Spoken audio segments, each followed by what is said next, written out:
নিজেকে ভালো রাখার দায়িত্ব সবসময় নিজেকেই নিতে হবে।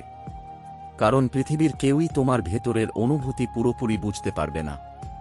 কেউ হয়তো তোমার হাসির পেছনের কষ্টটা দেখতে পায় না, কেউ হয়তো তোমার কান্নার গভীরতা উপলব্ধি করতে পারে না। মানুষ শুধু সাময়িক সহানুভূতি দেখায়, কিন্তু তোমার ব্যথা, তোমার ভাঙা স্বপ্ন কিংবা তোমার লড়াই, এগুলো তোমাকেই একা সামলাতে হয়। তাই যদি তুমি নিজেকে যত্ন না করো, যদি তুমি নিজের স্বপ্ন, মন আর মানসিক শান্তিকে গুরুত্ব না দাও, তবে কেউ এসে তোমার জীবনকে সুন্দর করে দেবে না। বরং তুমি নিজেকে অবহেলা করলে ধীরে ধীরে ভেতরে ভেতরে ভেঙে পড়বে।